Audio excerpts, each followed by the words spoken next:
Hey guys, so today's video I'm going to show how you can take your little miniature like this and get them tabletop ready in just a matter of minutes. And all you need is a good old rattle can of primer, a dry brush, some white paint, and then your speed paints, dipping inks, contrast paints, whatever it is you maybe use. And in just a matter of minutes, yeah, that's right, minutes, not hours, you can get your miniature tabletop ready. Obviously, you'll never win any sort of competitions, but this is certainly the best way I know how to get your little miniatures from being grey to, well, tabletop ready and usable and playable. This awesome looking miniature I'm using, he's called the Cage Rager, and he's from Warmachine. And their Kickstarter, which is out now, Warmachine, Lost, Damned, and Salvation. I'll leave a link down below, guys, where you can find out more information. I was lucky enough to be able to choose a miniature to paint. I picked the Cage Rager just because he looks pretty awesome. If you've ever played Warmachine before and you're looking for a reason to get back in, then this is definitely the time to do it. And for just $149, you get the full army, and the rules are free on the app. It's the cheapest it's ever been to play Warmachine. So definitely click on the link down below, as there's only 10 days left to take advantage of this special offer. There certainly are some awesome and terrifying looking miniatures in each of the different armies you can choose from. And I chose the Cage Rager just because, well, as you can see, big, beefy, and the fact he's carrying around two prisoners in the cages. Yeah, just awesome looking.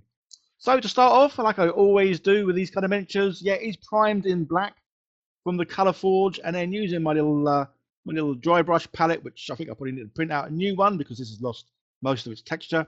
Good old white and a dry brush. I do need to get some new brushes soon. So hopefully, yeah, I'm going to do sort of a review on, well, some cheap brushes because that's the kind of ones I use because, well, I'm never very good at cleaning them. So yeah, cheap is best. And then just, yeah, giving them a bit of a dry brush.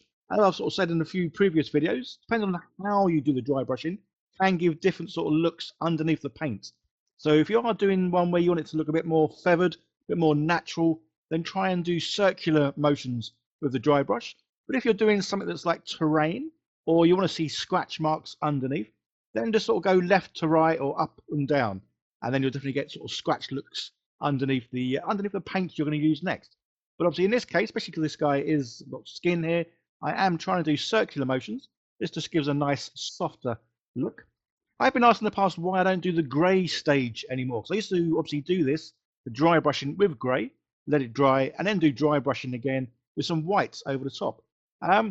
I kind of stopped that bit because I didn't really notice enough of a difference between adding the grey bit and the white bit to really make it worthwhile. So yeah, I'll just go straight in and do the whites. And as you can see, yeah, absolutely gorgeous looking miniature. Tons of detail on this, which is great because obviously using the slap chop style painting technique, you want a miniature with a ton of detail. That being said, obviously the first paint I'm using, as you can see, yeah, it's not a dipping ink, it's not a speed paint, it's your normal kind of ink. I'll leave links down below, guys, to all the paints I use. But this is from Dark Star Molten Metals, and I do a whole range of, well, metallic looking paints. Really nice coverage, really nice and thick, this stuff, which is going to look awesome. Obviously, towards the end, you will see me then do a wash over the top, because obviously, as good as this paint is, it looks too neat. It looks too tidy. And that's not the look that I like. I definitely like the grim dark, lived in, very worn, yeah, beaten and bashed sort of look. So that's why this definitely needs a wash over the top, just to make it look a bit more grimy, a bit more aged. But yeah, so coverage wise, goes on an absolute treat, which is perfect. And then I use some silver for, well, the silvery bits. Kind of makes sense, I guess. And then, yeah, colour. Really wasn't too sure with this chap because obviously he's kind of like an ogre. So, yeah, rather than doing normal fleshy skin tones, I thought I'd go with the green. But I didn't want to look like a orc because obviously I do love my orcs and I got some good greens that I use for them. So, yeah, I thought I would use this malignant sort of green looking colour, as it's not too green, but it's green enough to make it look like he's not really, well, he's not like a normal chap. Yeah, so say speed paints, been using them for years now, absolutely love them. And these definitely changed the way I paint, or more so, they changed the way I think about painting, as opposed to hating painting, which is what I first used to do or felt like when I started this channel, to absolutely love painting miniatures because that's kind of pretty much what I do now. And yeah, the amount of miniatures I've painted, I'd love to know. I would absolutely love to know how many miniatures I've painted in the past sort of 2, 3 years. It's kind of like how long I've been loving it.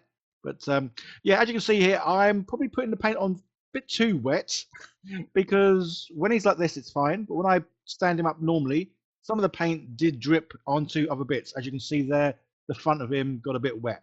Not to worry though, because obviously I will be painting things over the top.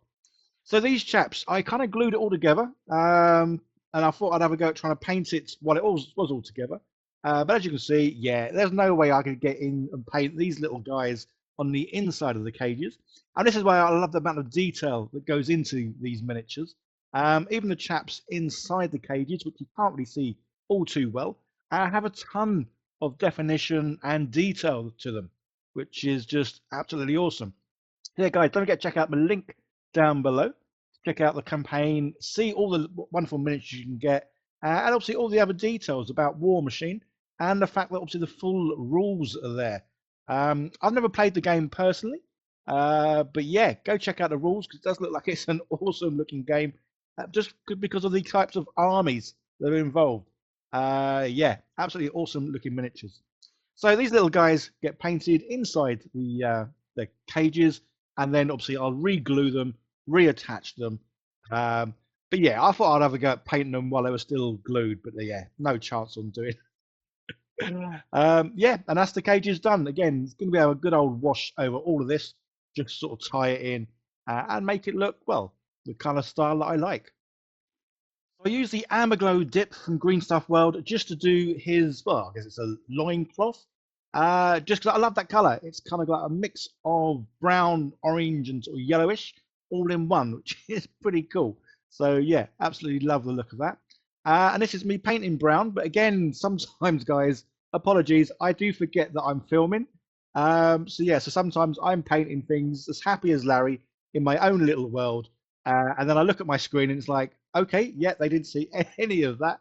But obviously, you just paint the brown bit for this thing that's going over his shoulders to obviously hold on the prisoners. But yeah, so guys, that's what I say. I've had this channel for over 5.5 years. Still love what I do. Love painting miniatures. And yes, I still forget sometimes that I am meant to be videoing myself, so you guys, well, can see what I'm doing and maybe want to try some of the things that I do, or well, you do a lot better than what I do.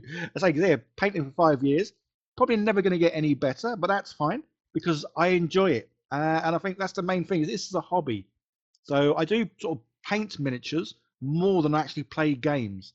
So yeah, it is a hobby. It's something to distract me from obviously all the wonderful wildlife issues that are going on around us. Yeah, my own wibbly wobbly world, but absolutely love it. So yeah, guys, don't forget leave comments down below. Apologies, I've not really responded to many messages over the past sort of few videos. I do get overwhelmed sometimes. So yeah, sometimes I need to take a break from reading comments, but then after sort of like a month or so, I get refreshed and then I go back and read comments on, well, older videos. So yeah, apologies, I'm not always responding to messages, but I do get there in the end.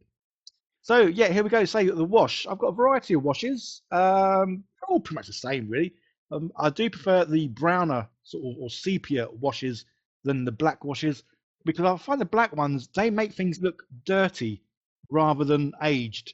I mean, some people might disagree and think that the brown makes things look dirty and the black is better for aged. But this is where when we paint miniatures, we're all different in the sort of the colours we like, or even the style that we like. And as I say, for me, it's definitely more grim dark. Things are going to be weathered, dirtied, and yeah, that's how I like my miniatures. I don't like them looking too neat and too tidy, which is handy because yeah, I can't paint neat and tidy anyway. Anyway, yeah, guys, I hope you're enjoying the waffle because that's kind of what I do with my videos. But yeah, love how he's coming out, looking pretty good. But this is where I do like messing about every now and then, especially with skin tones. As much as obviously the speed paints, dipping inks look awesome, and I do love how his skin's turned out. Sometimes I do like putting another wash of a different color over the top because then you kind of get a bit more variation in a skin tone. And then if you look at your skin now, it's not going to be just sort of well pink or red or white. It's a variety of hues and different colours almost. So that's why, yeah, I do like putting over. Sometimes it's a red wash, or in this case, it's like this yellowy, orangey wash. Just because then you do get that nice variation. I've still been able to see the fact that his skin is kind of like greenish, but then there's going to be a few bits where it's going to have a little tint of another color, which is pretty cool. So I say it's one of these things. It's nice and simple, easy, quick to do, but it does just add that extra little bit of realism to your miniatures because they're not just one color, which is pretty cool. And then to finish him off, yeah, let's make his nails and all these little bits of thread with just a little bit of white over the top, again, just so they stand out. And then that's this guy pretty much done. There's just one last thing I wanted to do, and that's to do with the base of the miniature. Keeping it nice and simple, so I've literally just added some grass. And there we go, from a printed miniature to tabletop ready in, well, in minutes. It really didn't take long at all to get this guy done. So obviously, if I was going to do a full army, I'd batch paint them, so do them all in sort of like one hit, and that makes it even quicker. Because obviously, I think the longest bit about this guy was letting bits dry before doing other bits. But obviously, if you're doing loads of miniatures, you do one, do the next, do the one, blah blah blah. By the time you go back to the first miniature, it's fully dried, and then you go with the next color, which is just awesome. So a big shout out and thank you to Warmachine for sponsoring this video and letting me get access to this little miniature ahead of time because I absolutely love how he looks and we'll certainly be painting more of them. So don't forget to click on the links down below, like, share, subscribe, all that fun stuff. And here's a bit more information from Warmachine.